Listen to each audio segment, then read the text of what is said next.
it's me again. It's literally been about 3 years since I've uploaded a video, and my life has been crazy. Anyway, today I'm gonna let you guys know how I did my Silent Hill nurse mask slash like helmet thing. I don't know if she wants me to say her name. I don't give a shit. I'm going with my best friend Amanda to Comic-Con, and we're gonna be Silent Hill nurses. As I am recording this, she is making her mask right now. And I'm going to tell you how I made mine. So the things I used for this project were plaster gauze, which I don't want to take out of this bag because it's like super messy. It's powder everywhere, but it's pretty much gauze.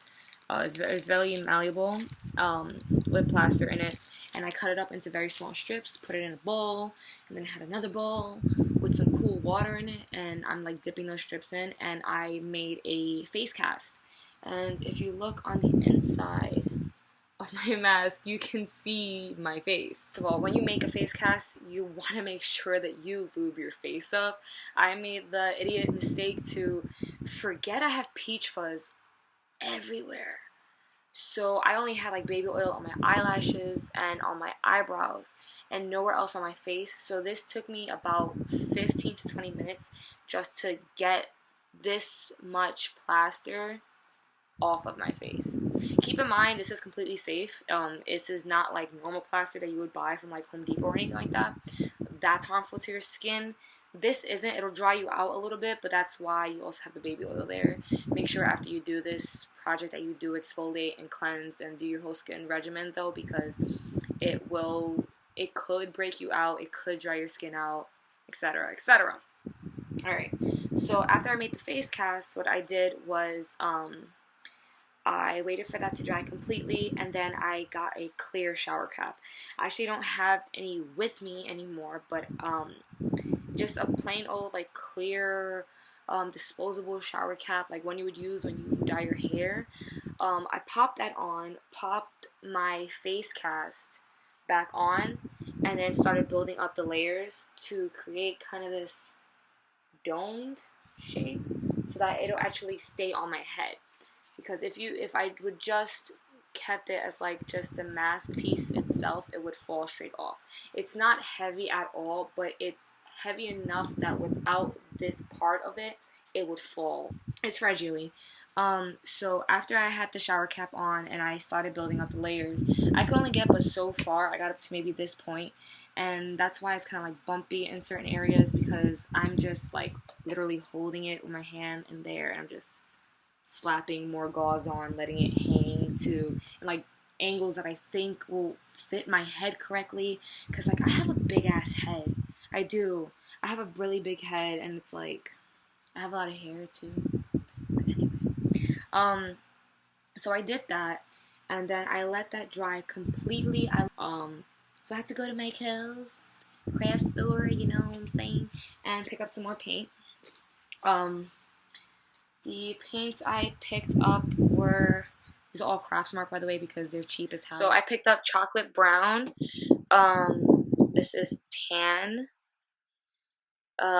burgundy, and cherry cobbler.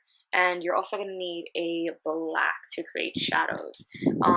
For the most part, I mostly use burgundy, tan, and the chocolate brown.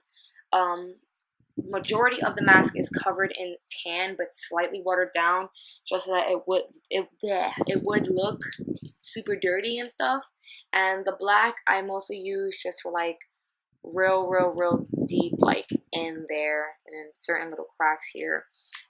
After I created my face cast and I created the helmet part of it, I guess you could say, I blew up a balloon big enough to fit inside of it, just enough to prop it up to keep it there, and I slowly just wet the plaster gauze and I placed it in the areas that I wanted. I chose to see through my right eye. It looks like it's a very small space, and although it kind of is, I can see perfectly fine through it.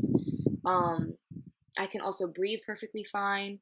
because there are a bunch of spaces. There's like this little hole down here as well, and the gauze for, you know, through the mouth and through the nose itself, I didn't wet it completely so that the plaster itself wouldn't like melt and become one solid layer. I want to be able to breathe. I will have, you know, like gory makeup on underneath this so that when I do want to take this off so I can breathe and feel like myself again, I'll still look cool as shit, you know.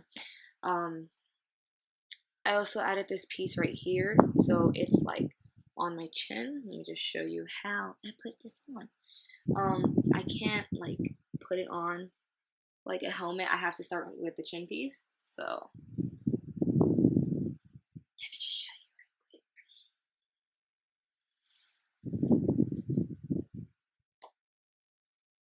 And I don't know if you can hear me or understand what I'm saying, but it's pretty comfortable. There is room between the mask itself and my mouth and my eyes.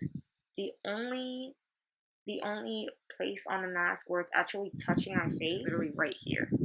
Right here, that's it.